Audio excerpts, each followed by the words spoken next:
and Matt. We're an interracial couple with 2 kids wanting to do something that highlights the power of friendship and what it means to be in the company of true friends. We're going to move our society away and out of the loneliness epidemic and into a friendlier, happier world.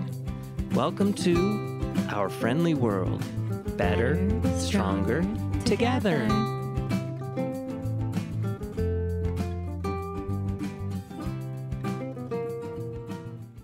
Hello. Hello.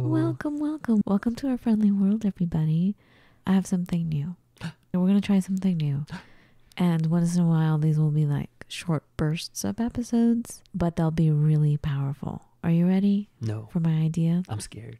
No, don't be scared. They're like, so I want to call them, we had friendly reminders. We'll still have them sprinkled around, but friendly reminders came from Santa Monica. We called them nuggets of wisdom. They came from the friends in the neighborhood. So I want to try something I'm going to call friendly steps. We may change the name, I'm not sure, but they're like baby steps. And it's not like step 1, step 2, step 3. You have to go in order or anything like that. They're just baby steps to get our society going to that beautiful little utopia that we envision. Do you know what I mean? Jelly bean. Anyway, baby steps. And today I want to start with a brand new day because this is something that's bothered me ever since I can remember.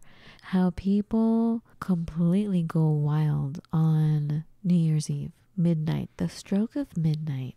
Woo-woo. They start cursing the year that is about to end and saying, "Ooh, brand new year, welcome, love you," and cursing the one that's just leaving. Right. Inevitably, it just feels like every party I've gone to, every show I've seen late at night, midnight, watching our society ring in the new year, they do that. And it always horrifies me that, oh my God, just if you can think of it as a second ago, like a year ago, just a second ago, you were saying the same thing about this year that you are now cursing goodbye. Right. Like, it was horrible. I hate you. Bye. Get out of here. In fact, not respecting it because it has brought you to where you are. You are alive. You're here. You're breathing, and it has brought you here and is ceremonially leading to a brand new day, where in fact, every day is a brand new day. So this is the friendly step today. It's about the brand new day, and every friendly step, what I'm going to do is have you do something so teeny tiny. Just do it and see what happens. Today, or when you think of it, when you're moved to do it, the key word being move, notice someone, maybe start with a stranger, preferably, I prefer to do it with a stranger. Oh, don't take that out of context. Look at someone and find something extraordinary about this person. You can do this from a window and the person can be far, far away, but you can still see them. When you spot that extraordinary thing, it could be a glimpse. Shout it out to them. When you notice that one spark about this person, it could be a sweater they're wearing. It could be a shirt. It could be a vibe, but it has to be something beautiful. And then when you shout it out, when you yell at this person from far away, now yelling as in like a happy, yay kind of yelling, like, I see you. Not a get off my lawn. Hey, no, not a get off my lawn. Like, I see you. Wow, you're beautiful. Do you know what I mean? Something extraordinary. But you have to notice it. It has to be sincere. So something, and it will show. It's on every single person. It will show itself. It's a spark. And wave with a smile as you're doing this. And I'm not talking about the crazy smiles that I see as a photographer. Oh my God. Don't bare your teeth. Okay, have you guys noticed? Just look on any TV commercial in the United States. When people are trying to sell you something or they're posing for a picture, they think all they have to do is stretch their lips. Are these lips? They stretch their lips. The things over your teeth. Right, your lips. They stretch them ear to ear. And they get their lips really thin. And it's just baring your teeth to me. When you look at the person's eyes, the expression hasn't changed. All they've done has been stretch their lips. Right. It is horrifying when people do that to me because it is the most scary, insincere, like it lets me know what's really going on. And usually when that happens, when that expression happens, what's really going on is this person has not a spark of happiness or love. It is just pure either insecurity, pain, hate. It's all negative. And sometimes it's disinterest or they're tired. No. Sometimes. No, you can be tired and still exude the love. Yes. No, but what I've noticed as a photographer, okay, I'll have to put that on the table, like heavy-handed, Matt. What I've noticed is not tired. When someone is tired, they could have a sense of pure love about them and gentle sincerity. But usually when I see people do this, they're running on a very low vibration of hate.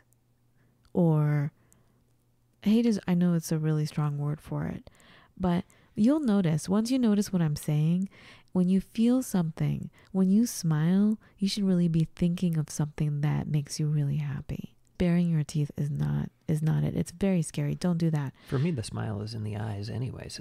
It does have something to do with the mouth, but it's in the eyes. Well, the thing is that you can be on the phone and smile and someone can feel it. You can be on the phone and bare your teeth like that I'm talking about. People will feel that too. It's insincere. You can definitely see it in the eyes, but it also works on the phone when you can't see the person's face. You can tell that there's no smiling happening here. It's not happy. It's not gentle. Anyways. No, it's very important, Matt. I understand. Because the part of the step is you have to wave with a smile. So you can't just bare your teeth. I want you to understand that. So I want you to wave wildly, right? Don't worry about what you look like, except for the smile part. And then wave a closing wave, disappearing as suddenly as you appear to them. I would do this in Santa Monica. I would notice someone from a block away, and I would do that. I would notice something extraordinary about them and give them kudos about it, and then I would duck back into the apartment. So they would turn around and I would come back up like it wasn't me, and they would be looking to see who said that to them, and they knew it was them that they were talking about. Right. And I could see a skip, like a little lightness in their step, like it helped them. Right. So as you disappear, don't worry about it. You may or may not see them again. You probably will at some point. Let that magic or spanda happen. Spanda comes from a form of yoga, and what it means, what it is it's a primordial vibration of the universe and of your being.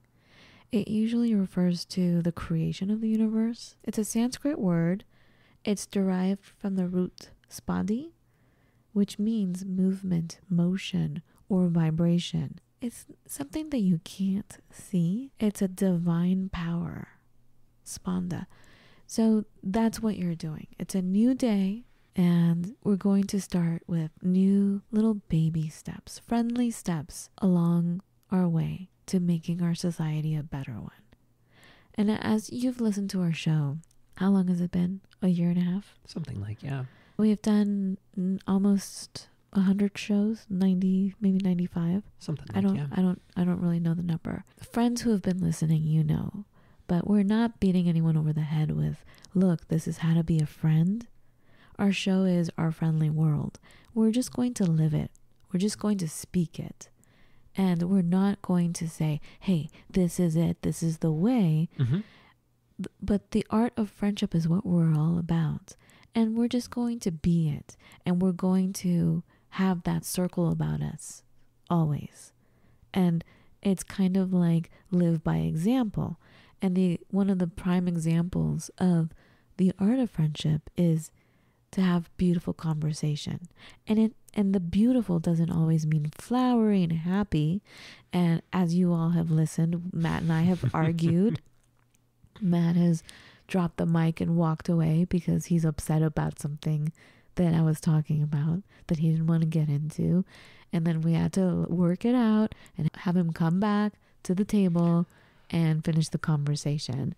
So it's not always like that kind of beautiful where it's like roses and butterflies and tweeting birds. It's a conversation, and that's what needs to happen in our society.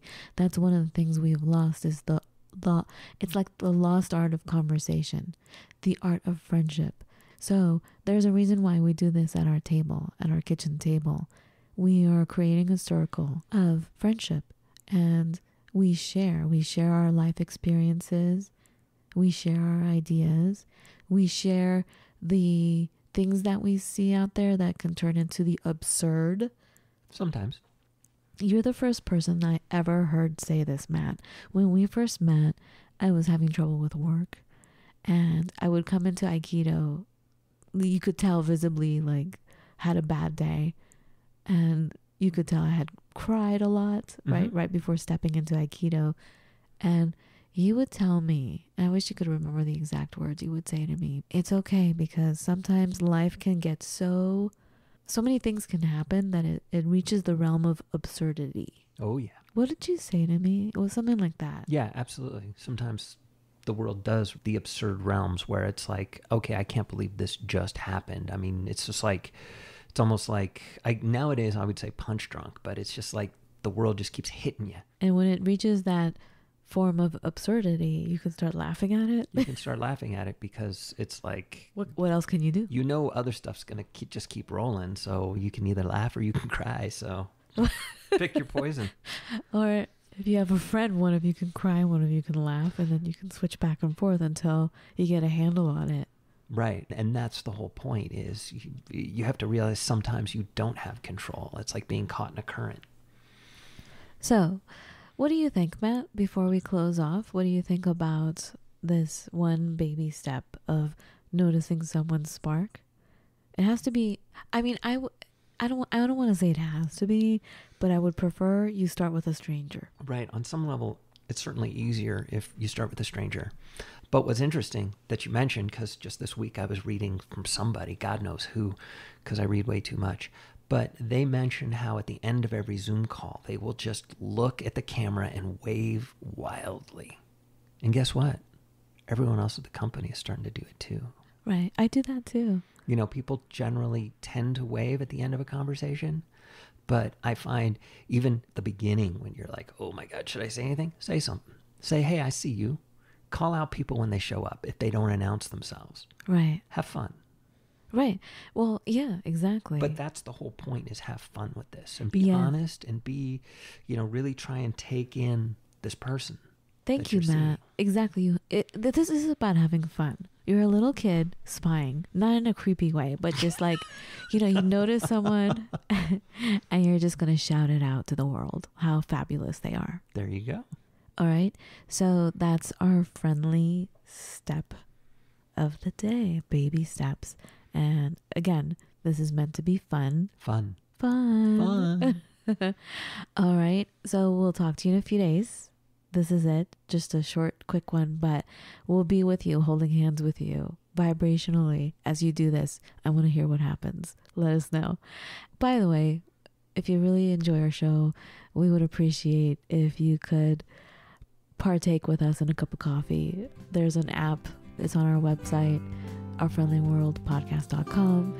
If you could support our show in any way you can, we would be over the moon, over all the galaxies. If you could buy us a cup of coffee, that would be amazing. Again, thank you all for listening. We'll talk to you in a few days. Be well. Bye, everybody.